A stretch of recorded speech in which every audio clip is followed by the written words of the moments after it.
الحمد لله نحمده ونستعينه ونستغفره ونؤمن به ونتوكل عليه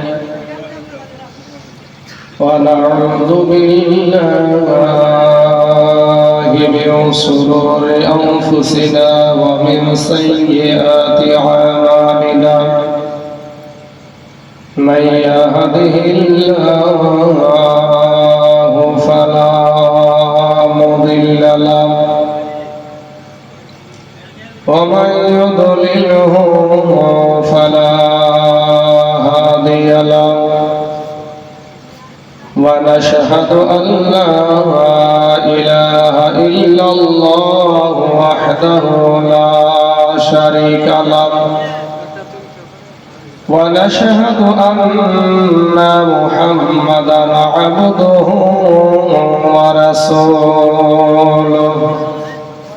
أما بعد فأعوذ بالله من الشيطان الرجيم بسم الله الرحمن الرحيم وما أرسلناك إلا رحمة للعالمين صدق الله العظيم وصدق رسوله النبي الكريم فقد قال الله تعالى في كلامه المجيد وفي فرقانه الحميد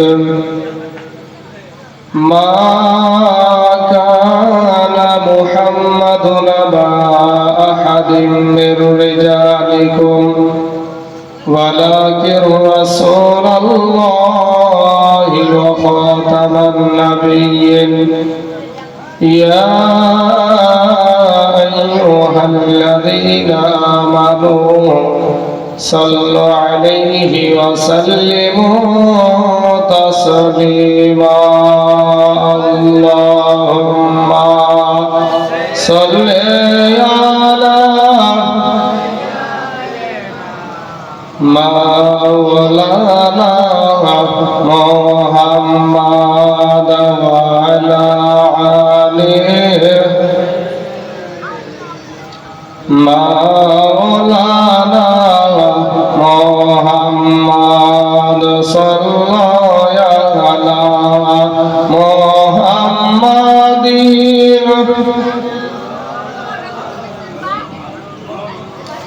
ये दुनिया पड़े থাকবে ये दुनिया पड़े থাকবে भाई गो আমরা একদিন থাকব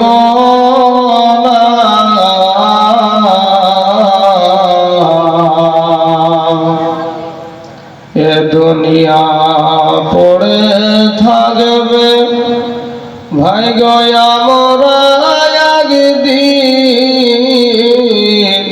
থাকব না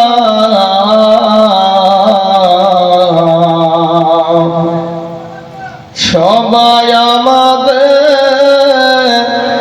ভুলে যাবে সবাই আমাদের ভুলে যাবে নবী গো আপনি ভুলেন না আল্লাহুম্মা সাল্লি আলা সাইয়্যিদিনা মাওলানা মুহাম্মদ ওয়া আলা আলি সাইয়্যিদিনা মাওলানা মুহাম্মদ সাল্লাল্লাহু আলা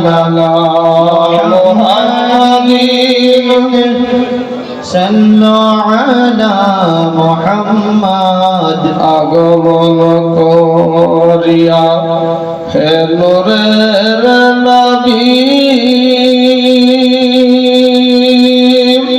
হে না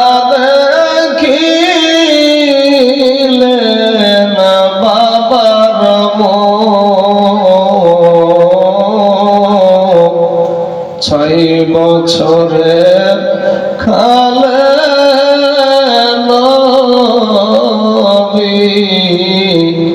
হারাইলেন মায়ের মুখ আল্লাহুম্মা সাল্লি আলা سيدنا مولانا মুহাম্মাদ ওয়া আলা আলিহি سيدنا مولانا মুহাম্মাদ সাল্লাল্লাহু আলা মুহাম্মাদিন صلوا على محمد हरदम ज़बान से निकालो पाक नबी मोहम्मद हरदम ज़बान से निकालो शफीअना मोहम्मद सल्लल्लाहु अलैहि वसल्लम अल्हम्दुलिल्लाह সমস্ত তারিফ ও প্রশংসা সেই মহান আল্লাহ তাআলার জন্য যিনি এক ও দ্বিতীয় ওয়াহদাহু লা শারীক যে আল্লাহ পাক রব্বুল আলামিন রুজিদাতা রক্ষাকর্তা পালনকর্তা যে আল্লাহ পাক রব্বুল আলামিন বিনা খুঁটির দ্বারা এত বড় একটা আসমানকে ঝুলিয়ে রেখে দিয়েছেন যে আল্লাহ পাক রব্বুল আলামিন এই গরমের মৌসুমে অনেক মানুষ অনেক জায়গায় বাবা ঘোরাফেরা করছে রাস্তাঘাটে বাজারে চলাফেরা করছে তার মধ্যে থেকে বেছে বেছে আপনাদেরকে এই পবিত্র মাহফিলে আসার মতন বসার মতন বলার মতন শোনার মতন তৌফিক দান করিয়েছেন এবং বাবা আমাদের না চাওয়াতে আমরা কেউ আল্লাহকে বলিনি যে আল্লাহ গো আমাদেরকে শেষ নবীর উম্মত করে দুনিয়াতে পাঠাও এই কথা একজনও আমরা কেউ বলিনি ওই আল্লাহ পাক দয়া করে মায়া করে সেই দয়ার নবী মায়ার নবী জিন্দা নবী হায়াতুন নবীর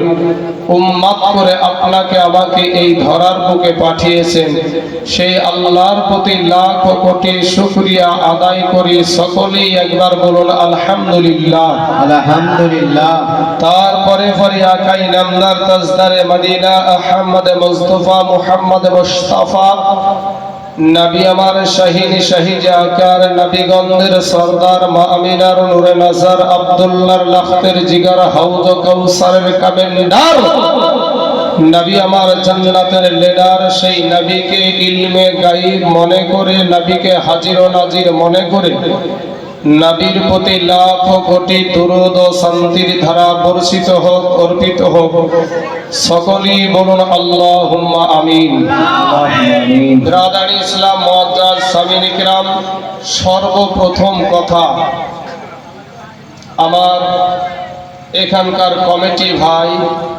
মাইকম্যান ভাই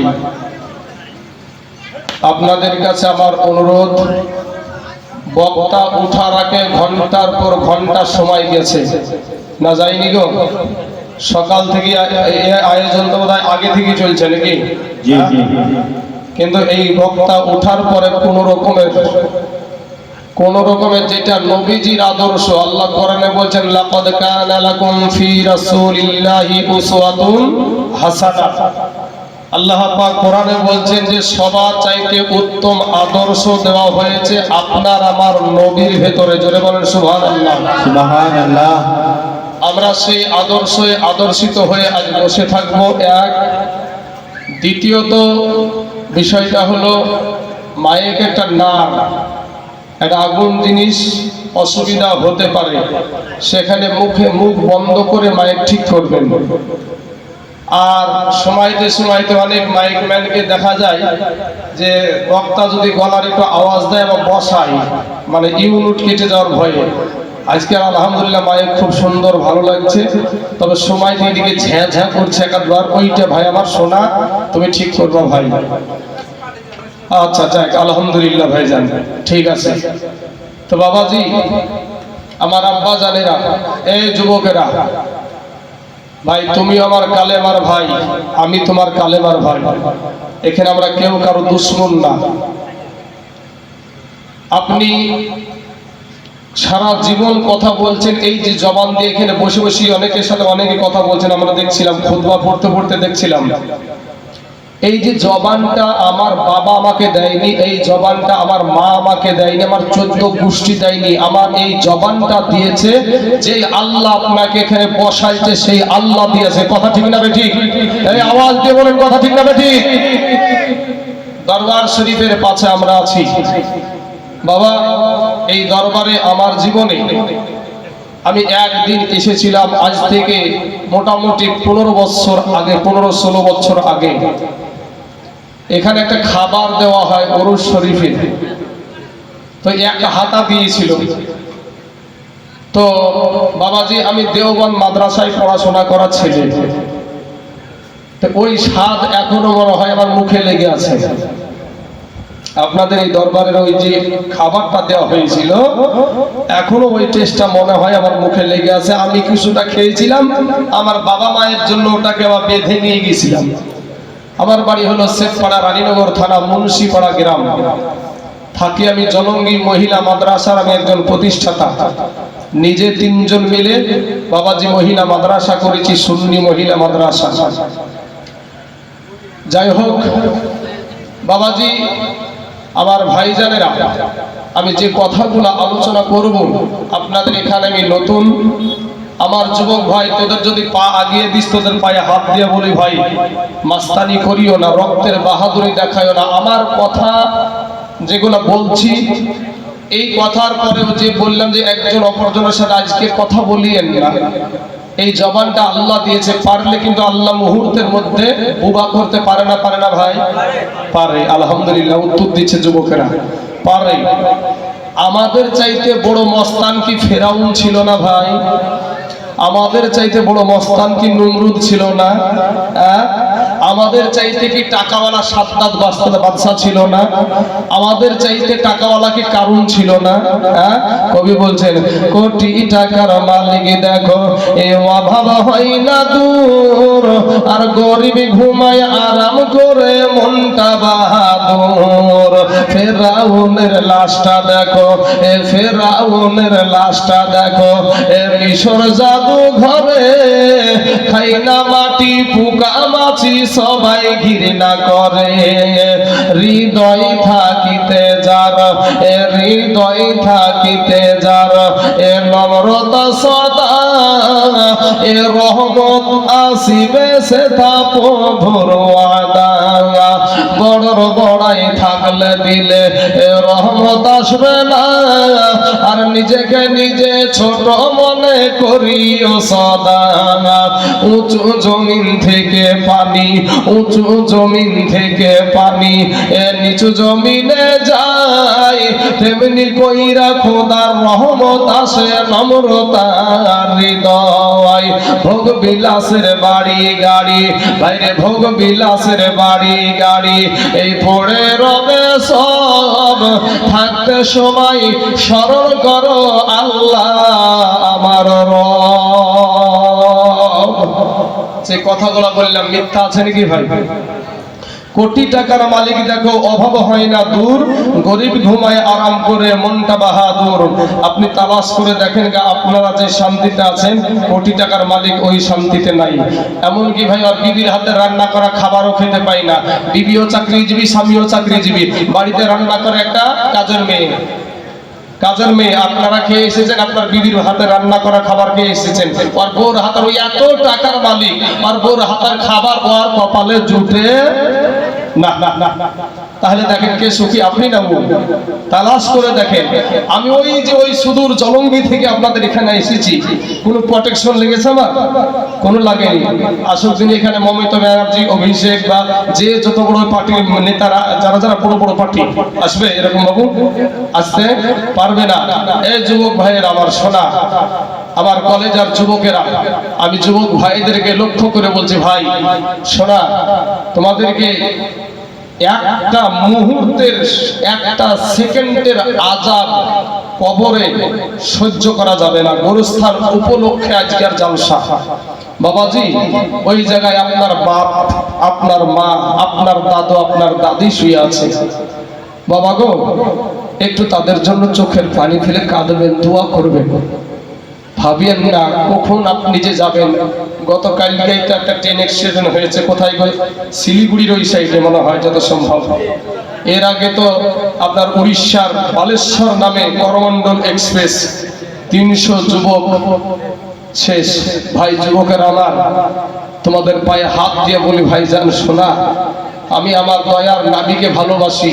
প্রথমেই বলেছি আমি দেওবন্দি মাদ্রাসায় পড়া, আর দেওবন্দিতে পড়লে নবীকে ভালোবাসে না কি করে? এটা যেহেতু উড়াহার একটা সুন্নিদের মারকাজ শরীফ, যেটা একটা দরবার শরীফ রয়েছে, একজন আল্লাহর ওলির দরবার শরীফ রয়েছে, সেই জায়গার মানুষকে বোঝানো লাগবে না অতটা, ছোট কথা বললেই বুঝতে পারবে।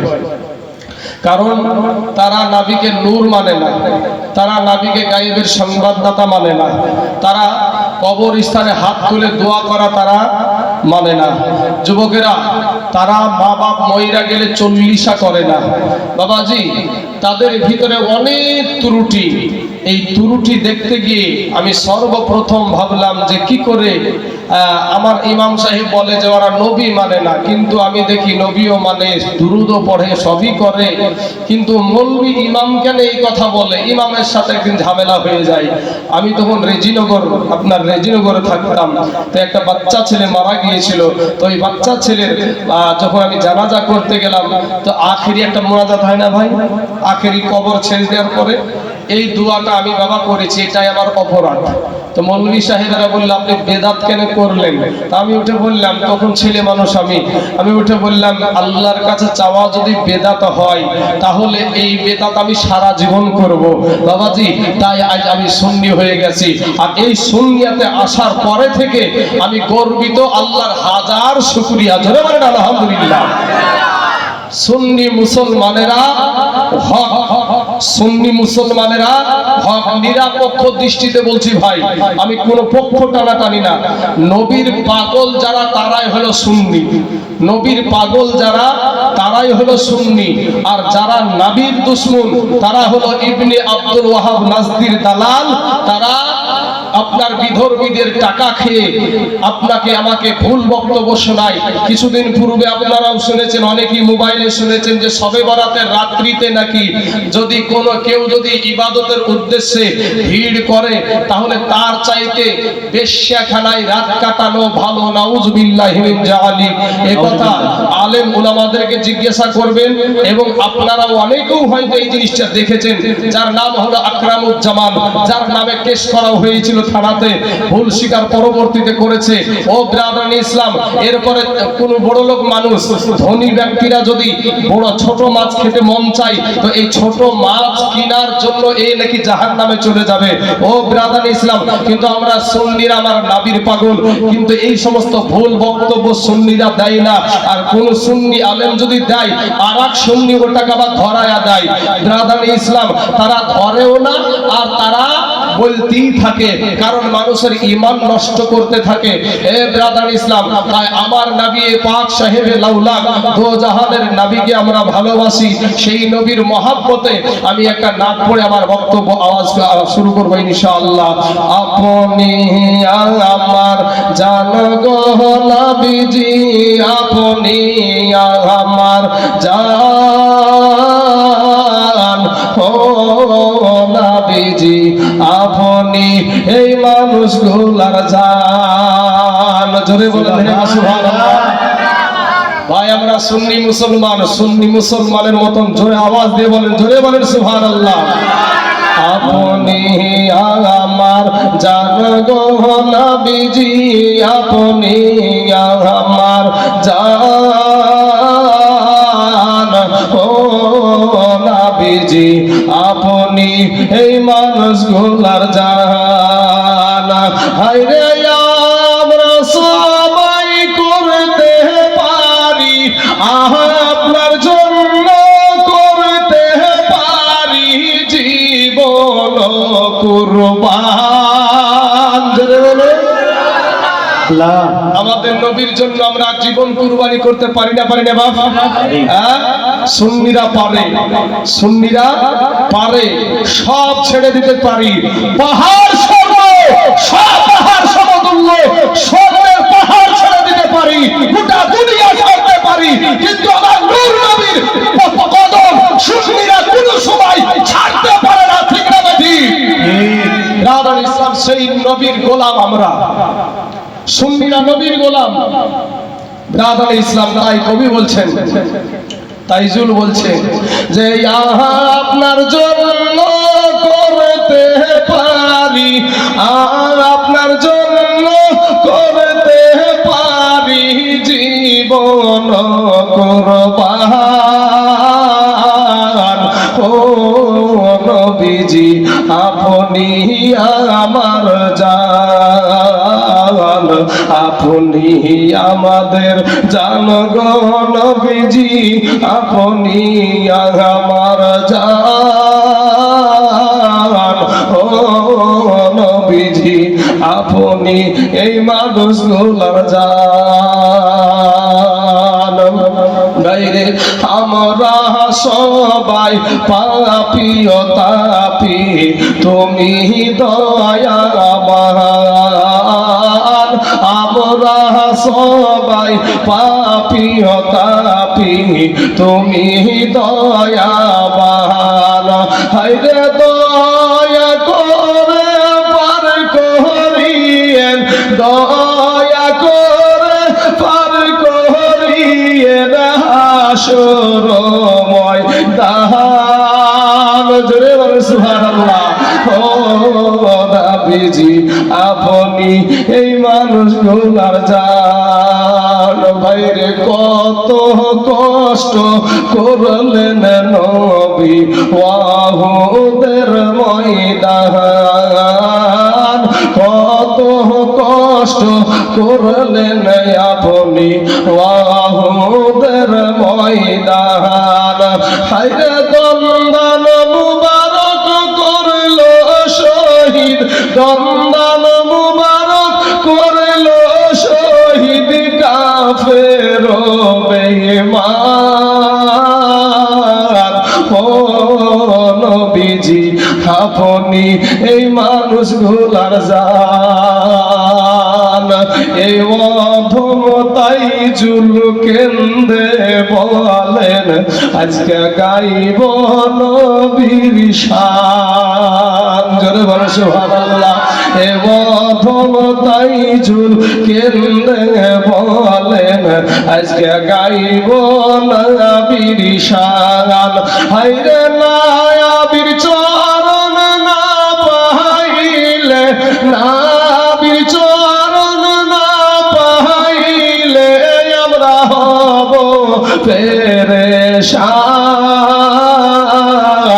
ও নবীজি আপনি এই মানুষগুলার জান। আল্লাহুম্মা সাল্লি আলা সাইয়্যিদিনা মাওলানা মুহাম্মদ ওয়া আলা আলি সাইয়্যিদিনা মাওলানা মুহাম্মদ সাল্লাল্লাহু আলা মুহাম্মাদিন সাল্লাল্লাহু আলা মুহাম্মদ সাল্লাল্লাহু আলাইহি ওয়াসাল্লাম। আমি আপনাদের সম্মুখে পবিত্র কালামুল্লাহ শরীফ থেকে এক টুকরা আয়াত পড়েছি। এর আগেও এই আয়াতের ব্যাখ্যা আপনারা শুনেছেন।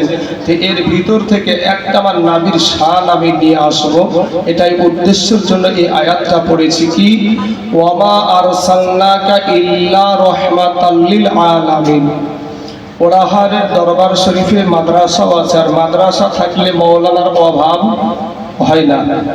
ব্রাদার ইসলাম, আমরা ফাতেহা সূরা তেলাওয়াত করি। যুবকেরা শুনেন ভাই, একটু সবসময় ভাই অমনস্ক হয়ে থাকিয়েন না। কবরে আপনি এখন মারা গেলে, এখন যদি আপনি মারা যান, 3খানা কাফন ছাড়া আপনাকে কিচ্ছু দিবে না। এটাই বাস্তব, এটাই সত্য। আপনি যদি এখন রক্তের বাহাদুরতে উঠে চলে যান, আপনাকে একটা থাপ্পড় দিয়ে কেউ বসাবে না এখানে। কিন্তু ভাই গো, 3খানা কাফন আপনার জন্য, আর বেশি না। আর আমার মায়েদের জন্য 5খানা, মা জননীর জন্য 5খানা। তো যুবকেরা, মাদ্রাসায় যখন তেলাওয়াত করা হয় আলহামদুলিল্লাহি রাব্বিল আলামিন, কি বলা হয় বাংলাতে, কি আমাদের ছাত্রদেরকে আমরা বোঝাই যে সমস্ত প্রশংসা আল্লাহ, যিনি তামাম জাহানের রব। যিনি তামাম জাহানের রব হচ্ছে আল্লাহ, তাই না? তো এখানে তামাম জাহানের, তামাম জাহান, এইটার আরবিটা কোনটা? এখানে যে আলহামদুলিল্লাহি রাব্বিল আলামিনের আমরা পড়লাম, তো তামাম জাহানের আরবি কোনটা? এখানে ওইটার বাংলাটার আরবিটা হলো আলামিন দ্বারা তামাম জাহানকে বোঝায়। আলামিন দ্বারা তামাম জাহানকে বোঝায় আলহামদুলিল্লাহি রাব্বিল আলামিন। এই আলামিন দ্বারা তামাম জাহানকে বুঝায়। এখানে আল্লাহর শান আপনি পেয়ে গেলেন। চলেন, আমার নবীকে আল্লাহ কি বলেছেন? ওয়ামা আরসালনাকা ইল্লা রাহমাতাল লিল আলামিন, রাহমাতাল লিল আলামিন। অতএব আল্লাহ পাক যতটা স্থান নিয়ে, এর তো কোনো আপনার নিশানা দিতে পারবো না। তবে আল্লাহ যেমনি ভাবে সমস্ত জায়গার রব, অমনি ভাবে আপনার নবী, আমার নবী সমস্ত জায়গার জন্য, সমস্ত কিছুর জন্য রহমত হলো আপনার আমার নবী। জোরে বলেন সুবহানাল্লাহ। সুবহানাল্লাহ, সুবহানাল্লাহ। বুঝলে বুঝপাতা, না বুঝলে তেজপাতা ভাই, ছোট ছোট কথাই বুঝে নেবেন। আজকে আপনারা এখানে বসে আছেন, এটাও আমার নবীজি দেখে। জোরে বলেন সুবহানাল্লাহ। যারা আড্ডা মারছে, যারা আড্ডা মারছে, হাদিসে এসেছে যে বাবা, যে নবীজি যখন আপনার আমার ভালো আমলগুলা দেখে, তখন নবীজি আল্লাহর শুকরিয়া আদায় করে। আর আমার ওই দয়ার নবী, মায়ার নবী, ইতিম নবী আপনার আমার যখন খারাপ আমল দেখে, তো আপনার জন্য মদিনার জমিনে শুয়ে শুয়ে আমার নবীজি আল্লাহর কাছে ক্ষমা চায়। জোরে বলেন না একবার সুবহানাল্লাহ। এই নবীকে ভালোবাসুন বাবা। সুন্নিয়াতের যতদিন বাঁচবেন, সুন্নিয়াতের পক্ষে থাকিয়েন বাবা, সুন্নিয়াতের পক্ষে থাকেন। আহলে সুন্নাত ওয়াল জামাত এটা কারোর দেওয়া নাম না, এটা আমার মদিনা ওয়ালার দল। জোরে বলেন সুবহানাল্লাহ। বাবাজি আমার, সোনা মানিকের আমার ভাই জানেরা, আমার দয়ার নবীজিকে বলা হয়েছে আল আম্বিয়া। আমার দয়ার নবীজি বলেছেন আল আম্বিয়া ও আহিয়াউন ইউসাল্লুনা ফি কুবুরিহিম, সমস্ত নবীগণ কবরে জিন্দা। জোরে বলেন সুবহানাল্লাহ। ইউসাল্লুনা ফি কুবুরিহিম, এবং কবরে তারা নামাজ পড়ে। জোরে বলেন সুবহানাল্লাহ।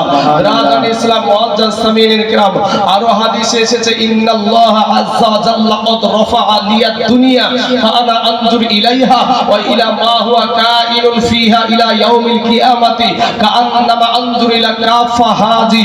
বাবা, এটার বাংলা হলো, আমার দয়ার নবীজি বলছেন যে আল্লাহ পাক সারা দুনিয়াটাকে আমার সম্মুখে তুলে ধরেছেন, ফলে ইহা আমি দেখতেছি। কে বলছে? নবী বলছেন যে পুরা দুনিয়াটাকে আমি দেখতেছি। কতদিন নবীজি দেখবে? দুনিয়াতে থাকাকালীন 63 বছর, না পর্দা করার পরেও দেখবেন? এই হাদিসের শেষ অংশে বলা হয়েছে ইলা ইয়াউমিল কিয়ামাতি কাআন্নামা আনজুরু ইলা কাফা হাজি, কিয়ামত পর্যন্ত যা কিছু হবে সব কিছুই আপনার নবী, আমার নবী কিয়ামত পর্যন্ত পুরো পৃথিবীটাকে তার হাতের তালুর মতো, এই হাতের তালুর মতো দেখতেই থাকবে। জোরে বলেন সুবহানাল্লাহ। আল্লাহ, সেই নবীর উম্মত আপনি আর আমি ভাই। নবীদেরও নবী আমাদের নবী, নবীদেরও নবী আমাদের নবী। ভাই, আমার মা যখন আমাকে প্রসাব করেছে, নিশ্চয় মানে মায়ের পেট থেকে যখন দুনিয়াতে আসলাম, নিশ্চয় আমার মা কষ্ট হয়নি নাকি? আমার মার কষ্ট হয়েছে নাকি? আপনার মার বোধহয় কষ্ট হয়নি নাকি? আমার সভাপতি সাহেব যিনি আছেন, ওনার মার কষ্ট হয়েছে না হয়নি গো? যুবকেরা কথা বলেন না কেন? হয়েছে নাকি? আমার নবীজিও মায়ের পেটে ছিলেন, আর আমরাও মায়ের পেটে ছিলাম। আমার মা যখন আমাকে পেটে নিল, আমার মা বোধহয় খুব বেশি বেশি খাতো নাকি? কি বলেন আপনারা যুবকেরা, বিবাহিত ছেলেরা বলেন? আমার মা মনে হয় বেশি বেশি খেত। শক্তি বেড়ে যেত নাকি? খুব জোর জোর কাজ করতো, খুব জোর জোরে হেঁটে বেড়াতো নাকি? কিন্তু আমার দয়ার নবীজি যখন আমার মা আমেনার গর্ভে, তখন আমার নবীজির মা কোন কষ্ট অনুভব করেনি। জোরে বলেন সুবহানাল্লাহ। অতএব আমাদের মতো মানুষের মধ্যে নবী বাবাজি বেমিসাল মানুষ, অতএব আমাদের মতো দুর্গন্ধ না। এই যে বুঝতেই পাচ্ছেন গরমের চোটে চুয়াছে ভিতরে, কিন্তু মনে হয় আমার শরীর দিয়ে এখন আতরে সেন করাবে নাকি ভাই?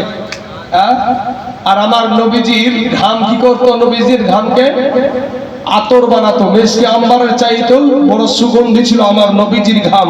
সেই নূর নবীকে বাবা কষ্ট দিয়েছে কাফেরেরা। আর আজকের দিনে মুসলমান নামধারী কিছু ব্যক্তিরা সেই নবীকে বাবাজি কত তাচ্ছিল্য করে কথা বলে। আজ সুন্নি মুসলমান কেন আস্তে আস্তে কমে যাচ্ছে? একটাই কারণ মনে রাখবেন, ৭২ দল যাবে জাহান্নামে, এক দল যাবে জান্নাতে। তাহলে ৭২ বেশি না এক বেশি? তাহলে ওরা বেশি হবে না কম হবে ভাই? কারবালার জমিনে ২২,০০০ সৈন্য একদিকে আর ৭২ জনের কাফেলা একদিকে। বলেন ৭২ জনা হক ছিল না ২২,০০০ হক ছিল ভাই? ৭২ জনা হক ছিল। নিশ্চয় আমরা সুন্নি মুসলমানেরা সেই সময় থাকলে আমরা সেখানেও দুই জায়গাতেই নামাজ হচ্ছে ভাই। এজিদে দলেও নামাজ হচ্ছে, জামাত হচ্ছে, হোসাইনি দলেও জামাত হচ্ছে। কিন্তু সেই জায়গায় যদি আমরা উপস্থিত থাকতাম, নিশ্চয় আমরা হুসাইনের গোলাম হয়ে হুসাইনকে ইমাম বানিয়ে আমরা নামাজ আদায় করতাম। আমরা মুসলিম, আমরা সুন্নি মুসলমান, আমরা নবীকে ভালোবাসি। ও ব্রাদার ইসলাম, ওই নবীর আদর্শ এবার আমাদেরকে মানতে হবে। সুন্নি মুসলমান হলে নবীর আদর্শ কি? ভাত খাওয়াতে নবীর আদর্শ আছে, পেশাব ফেরাতে নবীর আদর্শ আছে, পোশাকে নবীজির আদর্শ আছে, আপনার বাবা মায়ের সাথে কেমন ব্যবহার করবেন তাতে নবীজির আদর্শ আছে, আপনি আপনার দেশের বৃদ্ধ বাপজিদের সঙ্গে এইরকম বাপজিদের সাথে কেমন ব্যবহার করবেন তাতে নবীজির আদর্শ আছে, ছোট ছোট বাচ্চাদের সাথে কেমন ব্যবহার করবেন তাতে নবীজির আদর্শ আছে, এতিমদের সাথে কেমন ব্যবহার করবেন তাতে নবীজির আদর্শ আছে, আলেম ওলামার সাথে কেমন ব্যবহার করবেন তাতে নবীজির আদর্শ আছে, ইমামের সাথে কেমন ব্যবহার করবেন তাতে নবীজির আদর্শ আছে। পৃথিবীর বুকে যা কিছু আছে সব কিছুর মধ্যে আমার নূর নবীজির আদর্শ রয়েছে। হে ব্রাদার ইসলাম, এমন কি ভাই মাথার চুল কাটাতেও নবীর আদর্শ আছে, সুন্নতি চুল কাটা আছে ভাই। এই মুসলমানের ছেলেরা আর যুবকেরা শোনো, আমার যুবক ভাইদেরকে বলছি, তোমাদের যে চুল কাটার অবস্থা এর জন্য বলছি সুন্নতি চুল কাটা আছে বাপ। কিন্তু আপনার ঘরের সন্তান, আমার ঘরের সন্তান সেলুনে যায়, এই উড়াহার ব্রিজে যায়, ব্রিজে যাওয়ার পরে সেলুন ওয়ালাকে বলছে, ভাই সেলুন ওয়ালা আমাকে বান্দর কাট দেন, নাহলে হুলমান কাট দেন। আছে না ভাই? বান্দর কাট দেন নাহলে হুলমান কাট দেন। আরে ভাই চাইতে চাইতে এমন চাচা চাইছে একেবারে সব ছুরি ভুলানের লেগে, মেয়ে ভুলানের লেগে এমন ডিজাইনের চুল কাটছে, দেখবেন আল্লাহর দেওয়া রং পছন্দ হয় না, কুত্তার লেজের মতন রং করে না ভাই? এই ঠিক না ঠিক? কুত্তার লেজের মতন রং করে রাস্তায় মোটরসাইকেল নিয়ে ঢং করে একটা ঘুরছে, বুঝতে পারছেন? আর ভাবছে যে আমি খুব হ্যান্ডসাম। হ্যাঁ, কবরে যাই এক বাসের লাঠি রেডি, শুধু কবরে যাই। কাল গেছে বা সাদি খান দিয়ে তিনটে গেছে, কালকে সাদি খান দিয়ে মানে এরা হাতে মোটরসাইকেল চালাচ্ছে, বুঝতে পেরেছে? আর দুই মোটরসাইকেল একসাথে, আর উঠে পারতে তিনজন শেষ ফটো তুলেছে। যেমনি কর্ম তেমনি ফল, যেমন কর্ম তেমন ফল। মাংস তো আমরাও দিয়েছি, মাংস আমরাও দিয়েছি বাবাজি। শোনো আমার যুবক ছেলেরা, তোমাদেরকে বলছে, আমার যুবক ভাইদেরকে নিয়ে আমার বেশি কথা আলোচনা। আমার যুবক ভাই, চলো তোমাদেরকে নিয়ে একটু আলোচনা করি। ওই নবীর আদর্শে আদর্শিত হয়ে যাও, কবর, হাসর, মিজান, পুলিশিরা সব জায়গায় পার হতে পারবা ভাই। কিন্তু যদি নবীর আদর্শকে বৃদ্ধা আঙ্গুলি দেখাও ভাই, তুমি কবরে গিয়ে আটকে যাবে। আজকে যে গোরস্থান উপলক্ষে জালসা ভাইজান, এই গোরস্থানে যিনারা শুয়ে আছে, গলার আওয়াজ যদি আপনার কানে আমার কানে পৌঁছাতো, আমাদের কানের কর্ণপাত ফেটে, আমাদের কলিজা ফেটে আমরা সবাই মারা যেতাম। ও যুবকের আমার ভাই জানেরা, আপনাদের পায়ে হাত দিয়ে বলি, মাস্তানি করিও না রে যুবক। সোনার ভাইয়েরা আমার, কালেমার ভাইয়েরা আমার, মা খালাদেরকে বলবো, মা আপনি হয়তো আজ দুনিয়াটাকে আপন করে নিয়েছেন, আজকে আপনার পর্দাকে গোপাল জর্দা বানিয়ে দিয়েছেন। যেমনি ভাবে নামাজ পড়া ফরজ, তেমনি ভাবে পর্দা করাটাও ফরজ, পর্দা করাটাও ফরজ। আমার মায়েদেরকে বলবো, মা আমি আপনার সন্তান, মা আমি আপনার সন্তান, আপনার পা দুখানা ধরে বলি, মা গো এই দুনিয়া থেকে কখন জানি চলে যাবেন মা, কবর বড় ভয়ানক জায়গা, মা গো গোরস্থান উপলক্ষে আমার জলসা চলবে আজকে। আর বাবা সোনা মানিকের আমার যুবক ভাইয়েরা, একটা বার আপনাদেরকে বলি, একটু বুঝার মতন বুঝবেন, বুঝার মতন বুঝিয়েন। এটা একটা এক্সাম্পল, বোঝার জন্য একটা এক্সাম্পল দিচ্ছি। বাপ এক মঘা জীবনে কোনোদিন ভাইরে আয়না দেখেনি, জীবনে আয়না মুখ দেখিনি আয়নাতে, জীবনে যুবকেরা, যুবক ভাইরা জীবনে কোনোদিন আয়নাই দেখেনি। তো এই আয়না যখন দেখেনি, উড়াহারের বাজারে পাইকারি দরে একটা আয়না বিক্রি হয়েছে, 10 টাকা বালা আয়না। তো এবার ওই মঘা জীবনে তো কোনোদিন দেখেনি আয়না, ওই একটা আয়না কিনেছে 10 টাকা দিয়ে, আয়নার দিকে তাকিয়ে দেখছে যে আয়নার ভিতরে একটা মানুষ ভরা। আয়নাতে কি মানুষ, এখন আয়না তো ছবি দেখাবি নাকি, এবার আয়না দেখে মঘা তখন বুঝতে পেরেছেন বিশাল জিনিস, মানে কি আজব জিনিস পেয়ে গেছে, জীবনে যে জিনিস দেখেনি। মোবাইল যখন প্রথম উঠলো, রে বাবা রে নোকিয়া একটা সেট, তা বা যখন যার আছে ওকে সবাই বলে রে ওর মোবাইল আছে, আর এই আয়না পাওয়ার পর বলছে সর্বনাশ করেছে। মঘা তো জীবনই আয়না দেখেনি, প্রথম আয়না দেখেছে, আসমানে আর মাথা উঠে পড়েছে, বেড়ে না ঠিক নাই, ভালো করে মজবুত করে হেফাজত করে নিয়ে গিয়ে বাড়িতে নিয়ে যেয়ে লুকিয়ে রেখেছে। বিবিকেও বলছে না, বিবিকেও দিছে না। তো প্রত্যেকদিন দুপুর বেলাতে ভাই একবার করিয়া গোসল টোসল করে খাওয়া দাওয়া করিয়া ওই লুকানো জায়গা থেকে চাচা বের করিয়া একবার করে দেখে। তো দেখতে দেখতে বাবা বাড়িতে বিবি আছে, কদিন বিবির চোখে ফাঁকি দিবে, বউ তো আছে নাকি, তো বউর চোখ থেকে কদিন লুকাবে। বউ বলছে, মঘা কি করে রোজ রোজ আমাকে লুকিয়েও কি করে, ওখানে থাম দাঁড়া, তোর আজ মজা দেখাচ্ছে, আমাকে চুরি করা, তো চুরি করা শিখাচ্ছি আমি, তুই বাড়ি থেকে বার হয়েছে। যেমন বাবা মঘা বাড়ি থেকে বের হয়েছে, ও যেমন এক তার কাটা বুদ্ধি ছিল মঘা, আর বিবিটাও বাবা ওই রকম তার কাটা বুদ্ধি ছিল মঘি। এই মঘি তখন যাইয়া ওই লুকানো জায়গা থেকে আয়নাটা বের করে বাবা আয়নার দিকে তাকিয়া দেখছে যে আয়নার ভিতরে একটা সুন্দরী মহিলা, আয়নার ভিতরে একটা সুন্দরী মহিলা। যেমন মহিলা দেখেছে বুঝতে পেরেছেন ইয়ার মেজাজ গরম, এই বয়সে আবার 40-এর উঠা পার হয়ে গেল, আর আমার মতন সুন্দরীকে রেখে ও আবার প্রেম করতে আরম্ভ করেছে। মেজাজ গরম করে বুঝতে পেরেছেন একেবারে শাশুড়ি মায়ের কাছে, শাশুড়ি মাকে যে মা দেখেন তো আপনার বেটার কুকর্মগুলা। কেন রে মা কি হয়েছে?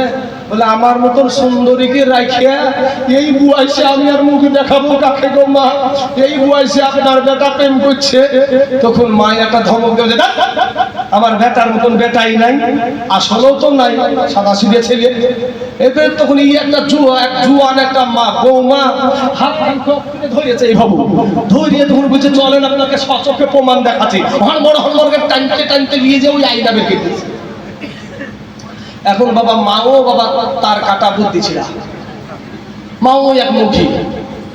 মা তখন এবার আয়নার দিকে তাকিয়ে দেখছে যে আয়নার ভিতরে একটা বুড়ি মহিলা, আয়নার ভিতরে একটা বুড়ি মহিলা। মা তখন এবার মেজাজ গরম, মা কান্না শুরু করেছে, এই কান্না না সেই কান্না, কানতে কানতে বলছে, কানতে কানতে বলছে হাই রে বেটা তুই আর কিচ্ছু কি করলি রে বেটা, কত বড় ভুল কাজ করলি রে বেটা, হারে বেটা তুই আবার জোয়ান বেটা তুই কি ভুল কাজ করলি। এবার কেউ চুপাইতে পারে না, বেটার কাছে খবর গেল, বেটা আসলো, বলে মা কান্দো কেন?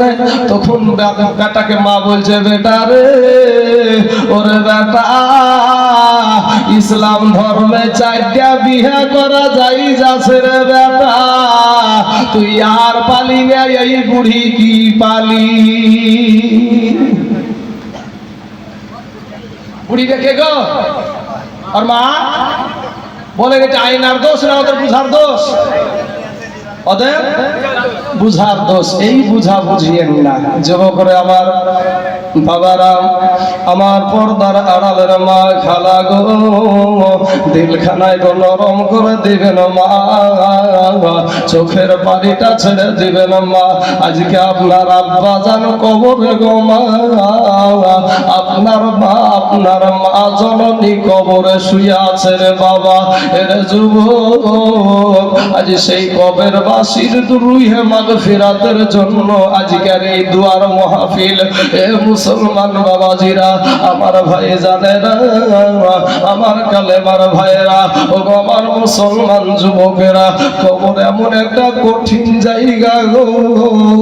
ওই কবরে যখন মানুষকে রেখে দেয় বাবা, ওই কবর একটা সাপের জায়গা বাবা, পোকামাকড়ের জায়গা রে যুবক। যুবক রে, আজকে তুমি রাস্তায় ঘোরাঘুরি করো রে যুবক, তোর মাস্তানি গিয়া মিশরের জাদুঘরে ফেরাউনকে দেখাই রে যুবক। আমার আল্লাহ সারা দুনিয়ার মানুষকে দেখাচ্ছে, ওই ফেরাউনের লাশ মাটিতেও খাই না, পানিতেও নাই না, মাটিতেও নেই না, পোকাতেও খাই না, মশাতেও ছয় না রে বাবা, সবাই ঘৃণা করে। কিন্তু আজ আমার কালেমার ভাইরা রে আমার, তোদের পা দুখানা গায়া দে, মাস্তানি করিও না রে বাবা, যৌবনের বাহাদুরি দেখায়ও না। তুমি ভাবছো না বাবা আমার আগে আমার মা মারা যাবে, তুমি ভাবছো আমার আগে আমার আব্বা মারা যাবে, তুমি ভাবছো আমার আগে আমার দাদা মারা যাবে। আমি যদি এখন আপনাদেরকে প্রশ্ন করি, আব্বা গো, আপনাদের এই গরুস্থানে 5 বছরের সন্তানের লাশ এই কবরস্থানে আছে না নাই ভাই? 10 বছরের ছেলে যুবকের এরকম ছেলেরা লাশ কবরস্থানে আছে না নাই ভাই? আরে বাবা, আমাদের মতো যুবকের লাশ আপনাদের গরুস্থানে আছে না নাই? এইরকম বৃদ্ধ আব্বা যান, সাদা দাড়িওয়ালা, সাদা চুল মানুষ, এরকম বয়সের মানুষ আপনাদের গরুস্থানে আছে না নাই বাবা? ওরে ভাই, আসার সিরিয়াল আছে, যাওয়ার কোন সিরিয়াল নাই। ও মুসলমান, আমার আল্লাহ পাক রব্বুল আলামিন যখন আপনাকে দুনিয়া থেকে নিয়ে নেবে বাইরে, যেই ফেরেশতারা আপনার আমাকে আযাব দিবে, ওই ফেরেশতারা শুনতে পায় না রে বাবা, তারা কানে ঠসা থাকবে, এমন জোরে আপনাকে আমাকে হাতুড় মারবে রে বাবা। একই হাতুড়ে ৭৭ গজ মাটির নিচে নামায়া দিবে রে যুবক। কেমনে সহ্য করবা রে বাপ, এ মা জননী, আমার বোনেরা রে, আজ দুনিয়ার ফ্যাশনে তুমি কত রকম ফ্যাশন করো রে বোন। ওরে আমার বোন, ফিরে এসো আমার কালেমার বোন, তোমার মতন একটা কালেমার বোন আমার বাবা রে। এই ভারতের জমিনে আমার বোনটা বাবা, যার নাম ছিল মুস্কান খান, এই বোনটা আমার বাবা কলেজে যাই বোরখা পরিধান করে, এই বোরখা পরিধান করে যাওয়ার কারণে এই বোনটাকে আমার একাদশ বিধর্মী বাবা জয় শ্রীরামের স্লোগান দিয়ে তেড়ে চলে আসছে। ওই তেড়ে আসছে কি বলে? জয় শ্রীরামের স্লোগান। বোনটার আমার দোষ কি? বোনটার আমার দোষ হলো কালেমা পড়া মুসলমান, আর সে নিজে পর্দা করে কলেজে গেছে। এই বোনটার পাশে ভাই, এ উড়াহারের জমিনের মহিলারা, এরে আমার বোনেরা, ওই মুস্কান খান একটা আমার কালেমার বোন, তুমি ওই আমার কালেমার বোন। কথা ঠিক না বেঠিক ভাই? ওই মুস্কান খান দেখেছেন না দেখেননি ভাই? সত্য না মিথ্যা? ওই মুস্কান খান ওই বোনকে আমার কলেজে যখন আপনার বুরখা পরিধান করে যাচ্ছে, স্কুটিটা কেমন রাখছে, এমন সময়তে একাদশ আপনার বিধর্মী আপনার জয় ইসলামের স্লোগান দিয়ে বোনটার দিকে তেড়ে চলে আসছে। আর ওই বোনটার পাশে একটা তার কালেমার ভাই ছিল না, একটা মুসলমান যুবক ছিল না, তার নিজের জন্মদাতা বাবা ছিল না, তার ভাই ছিল না।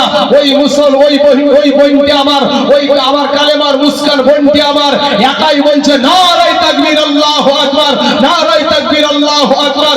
এই ধ্বনি দিয়া শুধু ইন্ডিয়ার জমিন না, বাংলাদেশের জমিন, পাকিস্তানের জমিন, ইরাকের জমিন, ইরানের জমিন, আফগানিস্তানের জমিন, ইসরায়েলের জমিন, আমেরিকার জমিন, গোটা পৃথিবীকে এই বোনটি আমার গোটা পৃথিবীকে একই তাকবীরে কাঁপায়া দিয়েছিল। যারা বলেন সুবহানাল্লাহ। এই মুসলমান যুবক, এই রকম কালেমার বহিরের জন্য আমরা যদি জীবন দিতে একটু দ্বিধাবোধ করব ভাই, আমার এরকম একটা বোনকে যদি এর পর্দা করার কারণে কোন স্কুলে, আমাদের এলাকায় যদি কোন স্কুলে যদি কোন এরকম পর্দা করার কারণে কোন মাস্টার, কোন প্রফেসর যদি এরকম ব্যবহার করে, এ ভাই আমরা ছেড়ে দেব, ছেড়ে দেব, আমরা ছাড়বো। কিন্তু আমার এখনকার বোনেরা, এখনকার মুসলমান কিছু কিছু মহিলারা এমন কিছু পোশাক পরে, হাই রে টাইট, টু টাইট, হাই রে টাইট, মনে হচ্ছে যেন সিঁড়ি দিবি যাচ্ছে। সিঁড়ি দিবি সাদার কৌশল ভাই। হ্যাঁ, ইমান অত সোজা না, ইমান অত সোজা না। মাগো, তোমার যদি পেট দেখা যায় আল্লাহ জাহান্নামে দেবে, তোমার যদি পিঠ দেখা যায় আল্লাহ জাহান্নামে দেবে, তোমার যদি মাথা দেখা যায় আল্লাহ জাহান্নামে দেবে। মাগো, তোমার কোন অঙ্গটা জান্নাতে দিবে। মা, আপনারা ভাবছেন আমি কোনো পার্টি করি না ভাই, তবে এগুলো আপনারা কেউ আমার দুশমন না, আর আমিও আপনাদের দুশমন না।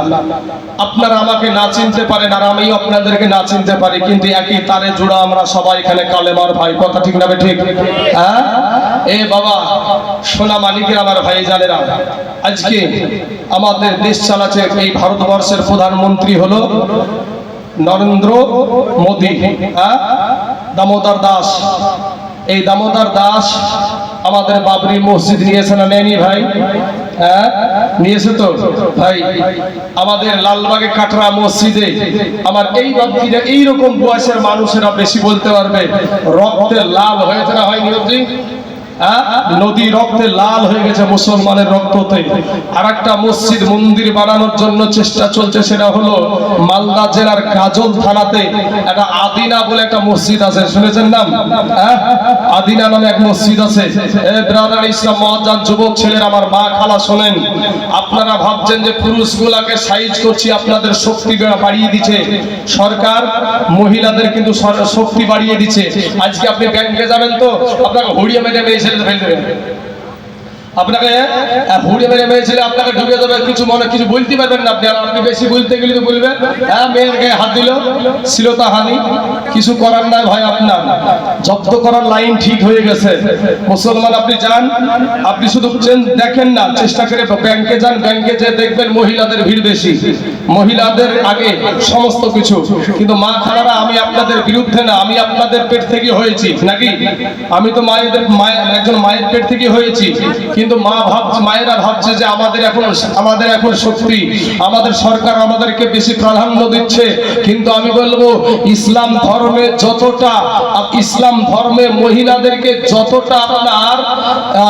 যতটা স্বাধীনতা দেওয়া হয়েছে, পৃথিবীর বুকে এমন কোন ধর্ম নাই যে অতটা স্বাধীনতা দেওয়া হয়েছে। কিছু বছর আগে মা খালারা শোনেন, কিছু বছর আগে একটা হিন্দু মহিলার যদি স্বামী মারা যেত, যেটাকে বলা হয় সতীদাহ, নাম শুনেছেন তো নাকি? সতীদাহ, বুঝতে পারছেন? যারা আগেকার মানুষ তারা বুঝবে, এখনকার যুবকেরা বুঝবে না বাবা রে। তো একটা মহিলার যদি স্বামী মারা যেত, তো তাদের ধর্মের আইন কি? যে তাদের ধর্মের আইন হলো এটাই, স্বামী মারা গেছে তো এর জন্য জীবিত বিবিটাকেও ওই চিতাতে জ্বালিয়ে দিতে হবে। ছিল না? বৃদ্ধ যারা ব্যক্তি তারা বলতে পারবে। কিন্তু বড় বড় জ্ঞানীরা বলল ধর্মের আইনে লাথিবার। আমার একটা কলেজার টুকরা নয়নের পাড়া, আমার একটা বিটি, জলজান্ত বিটি চিতায় বসে বসে আব্বু গো বাঁচাও, আব্বু গো বাঁচাও বলে কাঁদবে। এ আইন মানা যাবে না, ধর্মের আইন পরিবর্তন করা হলো। কিন্তু আমরা মুসলমান, আজ থেকে 1400 বছর আগে আমার দয়ার নবী যে আইন আমাদেরকে বেঁধে দিয়েছে, সেই আইনের ওপরে এখন পর্যন্ত আমরা বলবৎ আছি, এখন পর্যন্ত বলবৎ আছি, ছিলাম, কিয়ামত পর্যন্ত থাকবো। জোরে বলেন ইনশাআল্লাহ। বাবাজি আমার সোনা মানিকেরা, আমাদের ভারতবর্ষে 3 তালাক দেওয়া বন্ধ করে দিয়েছে সরকারি আইনে। কিন্তু কোন পুরুষ যদি 3 দিয়ে তালাক দিয়ে ফেলে আর সংসার করে, এখন সংসার কিন্তু করে না, যদিও আইন পাস করেছে। কিন্তু বাবাজি এরপরে এটার অপব্যবহার অনেক মহিলারা করছে। কিয়ামতের দিনে তাদেরকে জেনা হিসাবে উঠতে হবে। এ মা খালারা, আর একটা কথা শুনেন, সরকার আপনাকে শক্তি বাড়াচ্ছে আরো, কারণ আপনার স্বামীকে শেষ করছে, আপনার শ্বশুরকে শেষ করছে, আপনার স্বামীকে জেলখানায় ভোগাচ্ছেন, আপনার শ্বশুরকে জেলখানায় ঢুকাচ্ছেন, লালবাগের লাল ঘর আপনি দেখাচ্ছেন। ও মা খালারা শুনেন, আপনাদের প্রতি ভাবছেন সরকার খুব ভালোবাসে আপনাদেরকে। এই বিজেপি সরকার, এই বিজেপি সরকারের যখন আপনার নরেন্দ্র মোদী, দামোদর দাস যখন আপনার গুজরাটের বুকে 2002 সালে যখন আপনার মুখ্যমন্ত্রী ছিল, তখন ওই জায়গাতে একটা ট্রেনের বগিতে আগুন লাগাকে কেন্দ্র করে হাজার হাজার এরকম আমার কালেমার বোন, এরকম আমার কালেমার যুব ছেলেগুলাকে গ্যাস পেট্রোল দিয়ে জ্বালিয়ে পুড়িয়ে শেষ করে দিয়েছিল। এইরকম মহিলাদেরকে, যাদের পেটে 8 মাসের বাচ্চা, 9 মাসের বাচ্চা, 10 মাসের বাচ্চা, এই মহিলাগুলা পুলিশকে গিয়ে বলেছিল, পুলিশ বাবু আমাদের জন্য একটু নিরাপত্তার জায়গা করে দিন। ওই পুলিশগুলা বিশ্ব হিন্দু পরিষদকে লেলিয়ে দিয়ে ওই মহিলাদের পেটকে চিরে সন্তানকে বের করে তীরের আঘাতে করে খেলা করেছিল। 2002 সালে গুজরাটের জমিনে মহিলাদের সাথে এই রকম ঘটাচ্ছিল। তখন ওখানকার মুখ্যমন্ত্রী ছিল নরেন্দ্র মোদী। আজ নরেন্দ্র মোদী বলে মুসলমানদের মহিলাদের স্বাধীনতা দেওয়া হয় নাই। অতএব তাহলে বাবাজি আজ আপনারা বলেন, ওই গুজরাটের জমিনে যখন বোনেদের মায়েদের যখন পেট চিরা হচ্ছিল, সন্তানগুলোকে যখন তীরের আঘাতে করে খেলা করা হচ্ছিল, তখন কি নরেন্দ্র মোদীর চোখে কি কাঁটা পড়েছিল নাকি? তখন কি চোখে দেখে নাই? অতএব বোঝা যায় মহিলাদেরকে উঠাইয়া আজকে মুসলমানদেরকে, ইসলাম ধর্মকে নিঃশব্দ করে দিতে চাইছে। এটাই তাদের কল্পনা, এটাই তাদের বাসনা, এটাই তাদের আকাঙ্ক্ষা। অতএব আমার কালেমার ভাইদের, কালেমার মায়েদের পায়ে হাত দিয়ে বলি, মা আপনার স্বামীকে আপনি অবজ্ঞা করিয়েন না। আপনার স্বামীকে যেই রকম ইসলামে যেই রকম হুকুম আছে সেই রকম কাজ করেন। আল্লাহ পাক কোরআনে বলেছেন, হুন্না লিবাসুল লাকুম ওয়া আনতুম লিবাসুল লাহুন্না। স্ত্রী হলো স্বামীর পোশাক আর স্বামী হলো স্ত্রীর পোশাক। অতএব মহিলা এবং পুরুষ উভয় পক্ষে মহব্বতের সহিত সংসার করেন। আল্লাহ যেন সেই তৌফিক দান করে। সবাই বলেন আমিন।